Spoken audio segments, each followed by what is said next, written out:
কংগ্ৰেছৰ মানুহবিলাকক ধৰি ধৰি পাকিস্তান বাংলাদেশ পঠাই দিব লাগে যে ইয়াত আৰু কোনো আইন আনাৰ কথাই হ'ব নোৱাৰে। 7বাৰ জনম ল'ব লাগিব।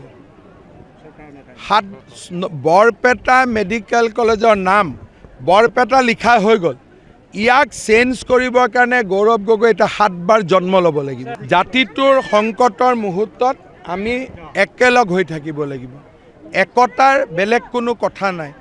আজি যিটো কংগ্ৰেছে নতুন বৰ অসমৰ কথা কৈছে, সি আমাৰ কাৰণে এটা ডাঙৰ প্ৰত্যাহ্বান যে এতিয়া অসমত শংকৰদেৱ নচলে, অসমত এতিয়া চাওলুং চুকাফা নচলে, এতিয়া অসমত বাংলাদেশী মূলৰ মানুহৰ শাসন চলিব।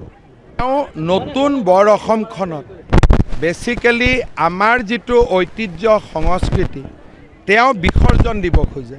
লাচিতৰ লগত বাঘ হাজৰিকা কেনেকৈ থাকিব? বাঘ হাজৰিকা বোলাটো মানুহেই নাছিলে। শংকৰৰ লগত মাধৱদেৱ যে থাকিব এইটোতো বৰপেটাৰ মানুহে ৰন্ধে ৰন্ধে জানে। শংকৰদেৱৰ লগত ছাৰ দৰে কোন আছিলে? মাধৱদেৱ আছিলে নে আজান ফকীৰ আছিলে? এই যে কথাবোৰ কয় ইনডাইৰেক্টলি তেওঁ কি কৈছে যে বাংলাদেশী আৰু আমি একেলগে থাকিব লাগিব। তাৰ মানে তেওঁ কি বুজাইছে যে নতুন বৰ অসমত বাংলাদেশীসকল আৰু অসমীয়াসকলক মই একেলগ কৰি দিম। তাৰমানে তেওঁ কৈয়ে দিয়ক যে আমাৰ সত্ৰ মন্দিৰ ল'ৰা ছোৱালী যি আছে মই বিসৰ্জন দি দিম।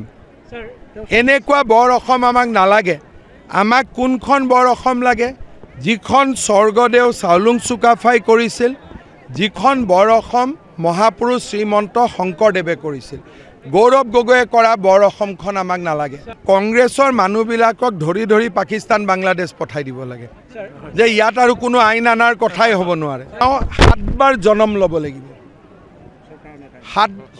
বৰপেটা মেডিকেল কলেজৰ নাম বৰপেটা লিখা হৈ গ'ল। ইয়াক চেঞ্জ কৰিবৰ কাৰণে গৌৰৱ গগৈ এটা 7বাৰ জন্ম ল'ব লাগিব। জাতিটোৰ সংকটৰ মুহূৰ্তত আমি একেলগ হৈ থাকিব লাগিব। একতাৰ বেলেগ কোনো কথা নাই। আজি যিটো কংগ্ৰেছে নতুন বৰ অসমৰ কথা কৈছে, সি আমাৰ কাৰণে এটা ডাঙৰ প্ৰত্যাহ্বান যে এতিয়া অসমত শংকৰদেৱ নচলে, অসমত এতিয়া চাওলুং চুকাফা নচলে, এতিয়া অসমত বাংলাদেশী মূলৰ মানুহৰ শাসন চলিব।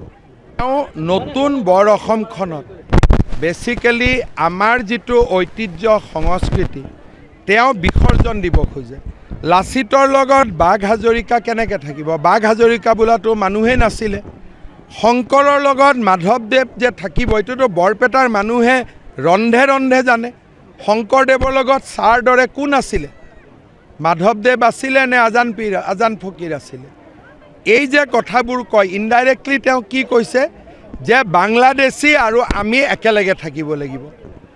তাৰ মানে তেওঁ কি বুজাইছে যে নতুন বৰ অসমত বাংলাদেশীসকল আৰু অসমীয়াসকলক মই একেলগ কৰি দিম। তাৰমানে তেওঁ কৈয়ে দিয়ক যে আমাৰ সত্ৰ মন্দিৰ ল'ৰা ছোৱালী যি আছে মই বিসৰ্জন দি দিম। এনেকুৱা বৰ অসম আমাক নালাগে।